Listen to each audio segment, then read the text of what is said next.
अस्सलामु अलैकुम वरहमतुल्लाहि वबरकातुहू। क्या हाल है सबका? मैं उम्मीद करती हूँ कि ईमान और सेहत की बेहतरीन हालत में होंगे इंशाअल्लाह। क़ायदे तजवीद कोर्स में आज हमारा सबक नंबर 15 है। आज हम पढ़ेंगे जी हरूफ मद्दा के क़ायम मुक़ाम पढ़े जाने वाले हरूफ हरक़ात। ठीक है, हरक़ात बल्कि होंगे इनके क़ायम मुक़ाम पढ़ी जाने वाले। तो देखते हैं वो कौन सी हरक़ात हैं जो हरूफ मद्दा के क़ायम मुक़ाम पढ़ी जाती हैं। हाँ जी, हरूफ मद्दा के क़ायम मुक़ाम पढ़ी जाने वाली जो हरक़ात हैं वो हैं जी अलिफ़ मद्दा के खड़े क़ायम मुक़ाम है खड़ी ज़बर और खड़ी ज़ेर है और उल्टा पेश है। ठीक है, ये जो क़ायम मुक़ाम होते हैं हरूफ मद्दा के, इन तीनों को भी हरूफ मद्दा की तरह थोड़ा खींच कर इनके 2 हरकत के बराबर पढ़ा जाता है एक अलिफ़ की मिक़दार में। ठीक है, खड़ा ज़बर। ठीक है, खड़ा ज़बर मैंने आपको बताया कि अलिफ़ मद्दा के क़ायम मुक़ाम पढ़ा जाता है। तो दोनों को यानी कि खड़ी ज़बर और अलिफ़ मद्दा दोनों को 2-2 हरकत में खींचा जाता है, यानी एक अलिफ़ की मिक़दार में। जैसे देखिए ना, बा के ऊपर खड़ी ज़बर अगर होगी तो पढ़ा जाएगा बा खड़ी ज़बर बा। बा के साथ अलिफ़ होगा तो बा अलिफ़ ज़बर बा। दोनों को हमने 2-2 हरकत की मिक़दार में खींचा। जैसे मिसालें देखिए, आदम, आमना। अब आदमा में हमने आ को लंबा किया, दाल और मीम को सिंगल हरकत के अकॉर्डिंग पढ़ा। आमना में आ को पढ़ा 2 हरकत, क्यों? खड़ी हरकत थी ना, इस वजह से। मालिकी, अबवाहू, अब यहाँ पे वा हमने इसको 2 हरकत खींचा। समावाती, मीम और वाव को 2 हरकत खींचा। ग़ावीना, अब यहाँ पे हमने ग़ा और वी इनके खड़ी हरकत है, अलिफ़ मद्दा के क़ायम मुक़ाम थी और या साकिन से पीछे ज़ेर थी तो या मद्दा के क़ायम मुक़ाम पढ़ा गया, बल्कि या मद्दा पढ़ा गया। या सालिहू, या और सौ दोनों को 2-2 हरकत में पढ़ा क्योंकि खड़ी हरकत है, अलिफ़ मद्दा के क़ायम मुक़ाम है। इलाहुना,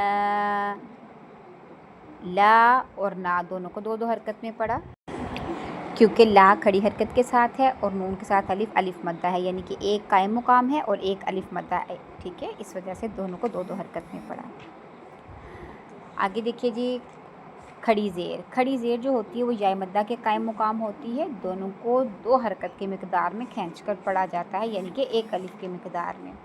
ठीक है, जैसे देखिए, बा के नीचे अगर खड़ी ज़ेर होगी तो बा खड़ी ज़ेर बी, बा ज़ेर या साकिन बी, दोनों को 2 हरकत में पढ़ा जाएगा इक्वल। ठीक है, इक्वल इनकी क्वांटिटी होगी, एक जितना ही इनको खींचा जाएगा। ठीक है, जिस तरह हमने बा ज़ेर या साकिन बी पढ़ा या मद्दा के साथ, उसी तरह बा खड़ी ज़ेर बी पढ़ना है। ठीक है, इसकी मिसालें देखते हैं। ईलाफी, ई खड़ी ज़ेर यानी कि या मद्दा के क़ायम मुक़ाम पढ़ा हमने।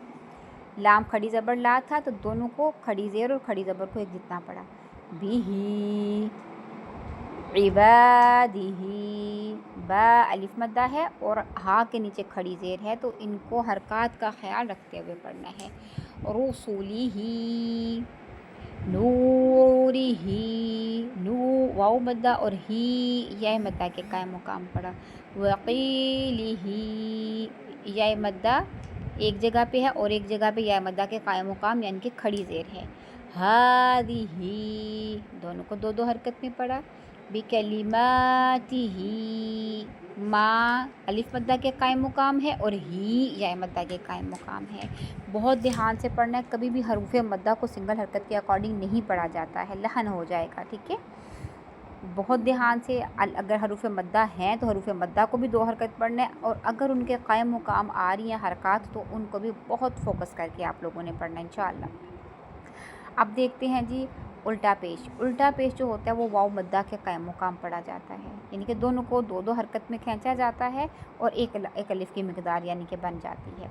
उल्टा पेश जो होता है वो वाव मद्दा के क़ायम मुक़ाम होता है, वाव मद्दा के क़ायम मुक़ाम होता है। जैसे बा उल्टा पेश बू, बू, बा पेश वाव साकिन बू, दोनों में बू बू 2 हरकत यानी एक अलिफ़ की मिक़दार खींचा गया। ठीक है, जितना वाव मद्दा था उतना ही उल्टा पेश को खींचा गया है।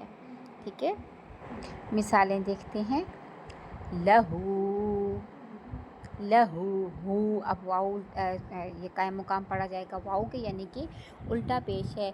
लहू, दाऊद, दा अलिफ मद्दा के साथ है। हर चीज़ का ख्याल रखना। अब ये नहीं कि हम यहाँ पे उल्टा पेश पढ़ रहे हैं तो बस उल्टा पेश को ही फोकस रखना है, नहीं। इसमें अगर कोई और भी हरूफ मद्दा है या कायम मुकाम है तो दोनों चीज़ों पे फोकस रखना है आपने। अब यहाँ पर दाल के साथ अलिफ अलिफ मद्दा है, साथ में वाव मद्दा के कायम मुकाम उल्टा पेश है, तो दोनों को ध्यान में रखना है। दाऊद, रसूलहू, रसूलहू, रसू वाव मद्दा है। आयतुहू, आयतुहू, यानी कि आ खड़ी हरकत अलिफ मद्दा के कायम मुकाम है, साथ में या के साथ जो अलिफ है ये अलिफ मद्दा है, और हू यहाँ पे कायम मुकाम है वाव मद्दा के। हर चीज़ का ख्याल रखना है, ठीक है। जुनूदुहू, जुनू वाव मद्दा, जुनूदुहू, ठीक है। तिलावतुहू, ला अलिफ मद्दा के साथ, हू वाव मद्दा के कायम मुकाम है। वरिथहू वाव मद्दा के कायम मुकाम है। मवाज़ीनुहू, मवा वाव के साथ अलिफ अलिफ मद्दा है, जी या मद्दा है, और हू जो है वो वाव मद्दा के कायम मुकाम है। मवाज़ीनुहू, हरकत का बहुत ख्याल रखना होता है, बहुत ज़्यादा ख्याल रखना होता है। सिंगल हरकत को कभी खींचना नहीं है, कभी झटका नहीं देना, कभी मजबूल नहीं करना है, ठीक है। और दो हरकत जहाँ पे है तो वहाँ पर दो हरकत ही देंगे इंशाअल्लाह। उम्मीद करती हूँ कि अच्छे से समझ आ चुकी होगी। अगर ना समझ आए तो आप लोग दोबारा पूछ सकते हैं।